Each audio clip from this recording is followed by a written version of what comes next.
jalan. Ku tahu Tuhan pasti buka jalan.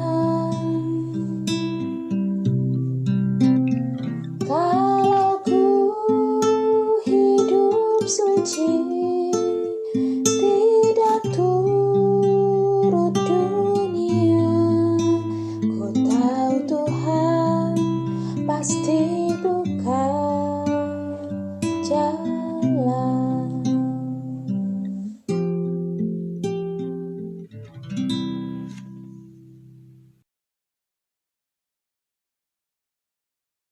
Selamat malam Bapak, Ibu, Saudara-saudari sekalian. Kita bertemu lagi di dalam ibadah doa Philadelphia pada malam hari ini. Dan sebelumnya kita akan bersama-sama menghadap Tuhan di dalam doa sebelum kita menerima firman Tuhan. Ya Tuhan Allah Bapa kami, terima kasih Tuhan Engkau telah menyertai kami di dalam kehidupan ini. Dan juga Engkau memberikan kami kembali waktu untuk bersama-sama merenungkan firman-Mu di dalam ibadah doa pada malam hari ini. Bukakan hati kami, berkati kami Tuhan, dan juga biarlah firman-Mu ini dapat menjadi panduan dan menjadi kekuatan di dalam kehidupan kami sehari-hari. Di dalam nama Tuhan Yesus Kristus kami berdoa. Amin. Pada malam hari ini kita akan merenungkan Mazmur 86. Mazmur 86 dari bahasa Indonesia masa kini, saya akan membacakannya bagi kita sekalian. Mazmur 86, bahasa Indonesia masa kini. Doa Daud. Dengarlah doaku ya Tuhan, dan jawablah aku, sebab aku miskin dan lemah. Jagalah hidupku, sebab Engkau mengasihi aku. Selamatkanlah hamba-Mu yang percaya kepadamu. Engkaulah Allahku, kasihanilah aku ya Tuhan, sebab sepanjang hari aku berdoa kepadamu. Tuhan, gembirakanlah hati hamba-Mu, sebab kepadamu kuarahkan hatiku. Engkau baik ya Tuhan, dan suka mengampuni. Orang yang berdoa kepadamu tetap Kau kasihi dengan kasih yang limpah. Perhatikanlah doaku ya Tuhan, dengarlah seruanku mohon pertolongan. Di waktu kesesakan aku berdoa kepadamu, sebab Engkau menjawab aku. Ya Tuhan, tak ada ilah seperti Engkau, tak ada yang melakukan apa yang Kau lakukan. Semua bangsa yang Kau jadikan akan datang ya Tuhan, untuk menyembah Engkau dan memuji keagungan-Mu. Sebab Engkau perkasa dan melakukan keajaiban-keajaiban, hanya Engkaulah Allah. Ajarkanlah kehendak-Mu kepadaku ya Tuhan, supaya aku mengikutinya dengan setia. Jadikanlah aku takwa dengan sebulat hati. Aku bersyukur kepadamu dengan sepenuh hatiku, ya Tuhan Allahku. Aku mau memuji kebesaran-Mu selama-lamanya. Sebab Engkau tetap mengasihi aku dengan kasih yang besar. Engkau telah melepaskan nyawaku dari liang kubur. Ya Allah, orang sombong bangkit menyerang aku. Segerombolan orang kejam mau membunuh aku. Mereka tidak mempedulikan Engkau. Tetapi Engkau, ya Tuhan, Allah pengasih dan penyayang, sabar, penuh kasih, dan setia. Perhatikanlah dan kasihanilah aku. Kuatkanlah dan selamatkanlah aku.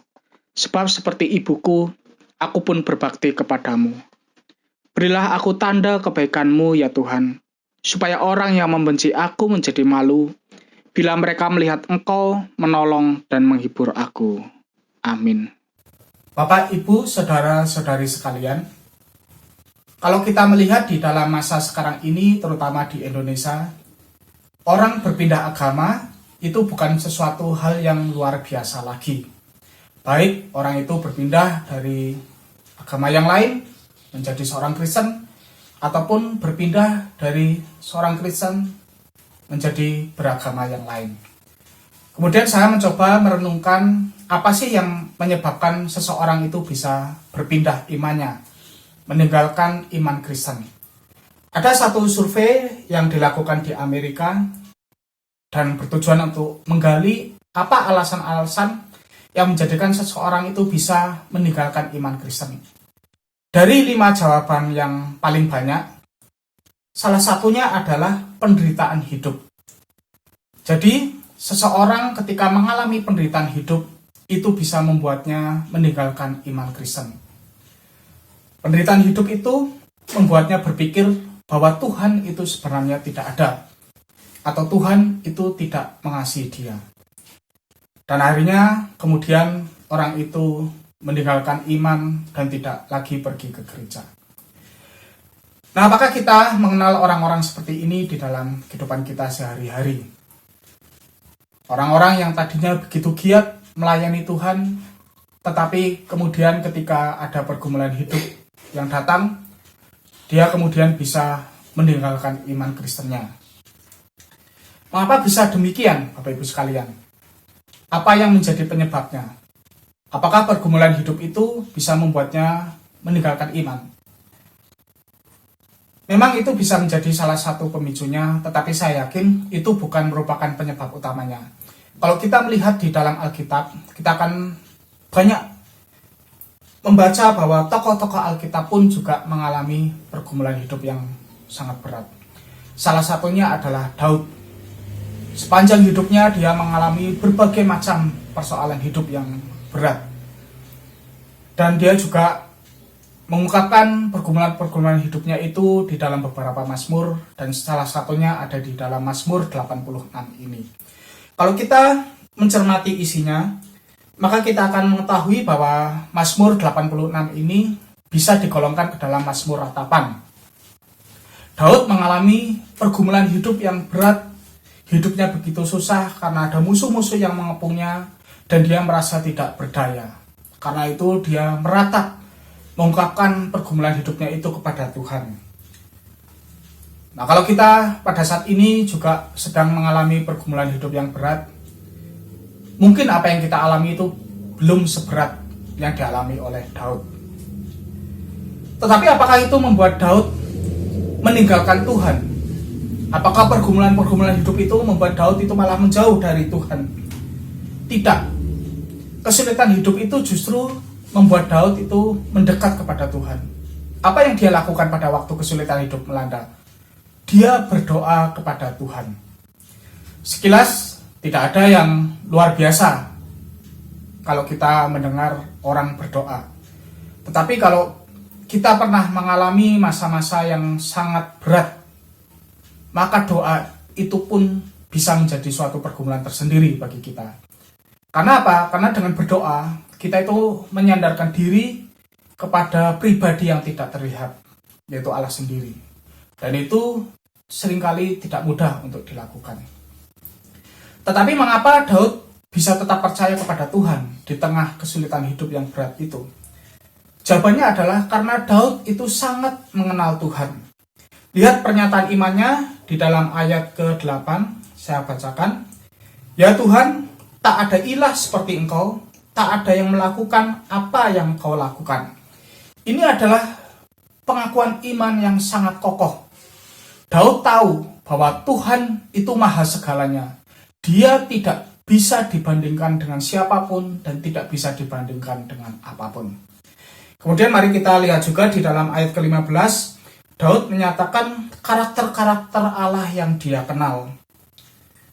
Daud mengungkapkan bahwa Allah itu adalah pengasih, penyayang, sabar, penuh kasih, dan setia.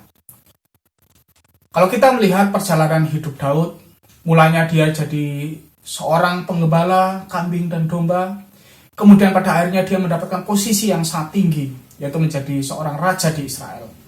Tentu kita percaya bahwa kehidupan yang seperti ini adalah kehidupan yang luar biasa.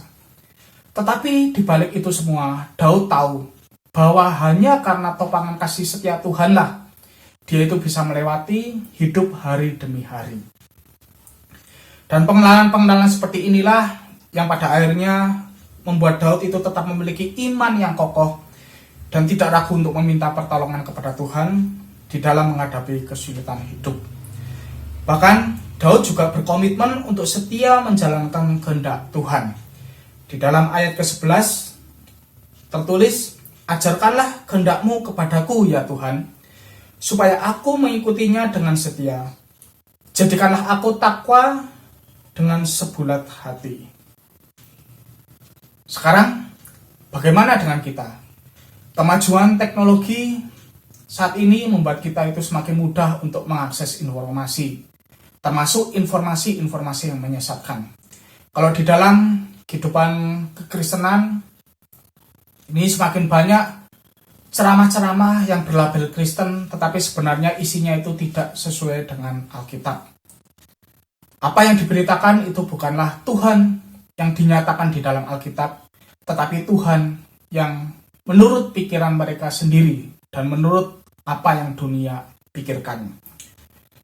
Jika kita tidak berusaha mengenal jika kita tidak berusaha mengenal Tuhan dari Alkitab sendiri, itu akibatnya akan sangat fatal. Kita akan mendapatkan pengenalan yang keliru terhadap Tuhan. Mungkin kita akan menganggap Tuhan itu bisa diajak kompromi. Tuhan itu tidak peduli dengan dosa. Atau Tuhan itu tidak peduli ketika kita mengalami kesulitan-kesulitan hidup yang berat. Kesulitan hidup yang berat, yang panjang, dan pada akhirnya karena kita tidak memahami Tuhan seperti apa yang dinyatakan di dalam Alkitab, itu bisa membuat iman kita goyah. Dan pada akhirnya, ya seperti yang saya ungkapkan di awal tadi, ada orang-orang yang kemudian meninggalkan iman ketika persoalan hidup yang berat itu melanda. Tetapi kalau kita menggali Alkitab baik-baik, kita akan sampai pada kesimpulan seperti apa yang dituliskan Daud di dalam Mazmur ini. Kita pasti akan mengakui bahwa Tuhan kita itu luar biasa, tidak bisa dibandingkan dengan apapun.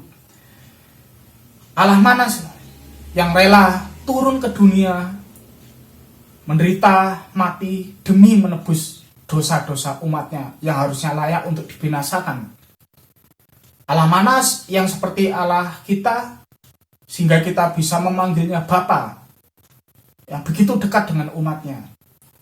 Dan kemudian Allah mana yang seperti Allah kita, yang tetap tidak membatalkan kasih-Nya, walaupun setelah kita menerima kebaikan-kebaikan dari Dia, kita masih saja menyakiti hatinya di dalam kehidupan ini. Sungguh, Bapak Ibu, saudara-saudari sekalian, kalau kita menggali Alkitab benar-benar, maka kita akan merasakan dan pasti akan mengimani bahwa tidak ada Allah lain yang lebih besar dari Allah kita. Jadi jangan sampai kita tidak memiliki komitmen untuk tetap bertumbuh di dalam pengenalan akan Tuhan. Tanpa mengenal Tuhan, maka kita akan sangat sulit untuk tetap percaya kepada Tuhan ketika persoalan hidup yang berat itu melanda. Dan inilah yang menjadi kegagalan banyak orang, sehingga kemudian kita melihat ada orang-orang yang kemudian meninggalkan iman Kristen dan tidak lagi pergi ke gereja. Jadi mari kita terus berusaha mengenal Tuhan setiap hari. Kita membaca Alkitab, kita berdoa, melakukan altar keluarga, dan sebagainya. Dan jika kita masih memiliki anak-anak yang ada di dalam usia-usia yang masih kecil, itu adalah masa-masa yang penuh kesempatan, masa-masa yang terbaik untuk menanamkan iman yang benar kepada generasi penerus kita. Dan secara khusus mungkin di masa pandemi ini ada beberapa di antara kita yang khawatir kalau tidak bisa mendampingi anak-anak kita untuk belajar dengan baik karena sekolah-sekolah dilaksanakan secara online. Tetapi apakah kita juga khawatir ketika kita tidak mendampingi anak-anak kita untuk bertumbuh di dalam mengenal Tuhan? Mari kita renungkan baik-baik. Jangan sampai kesempatan ini hilang. Dan sebagai penutup, saya tekankan bahwa semakin maju zaman, semakin teknologi berkembang, maka manusia tidak hanya dituntut untuk memiliki ilmu dan keahlian yang lebih tinggi lagi, tetapi terutama secara khusus bagi kita sebagai anak Tuhan, kita dituntut untuk memiliki iman yang lebih kokoh lagi, mengenal Tuhan lebih dalam lagi. Karena apa? Karena pergumulan hidup ke depan itu akan semakin berat. Amin.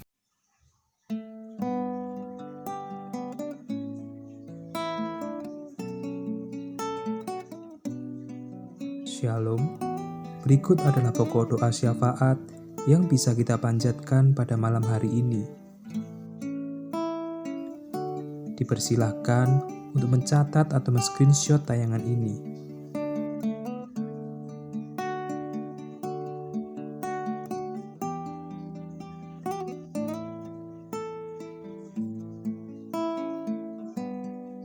Tayangan video ini akan berakhir dan dipersilakan untuk berdoa selama 30 menit ke depan.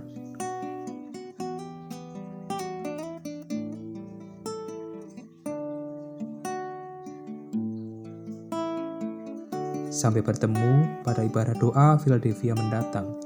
Selamat malam, Tuhan memberkati.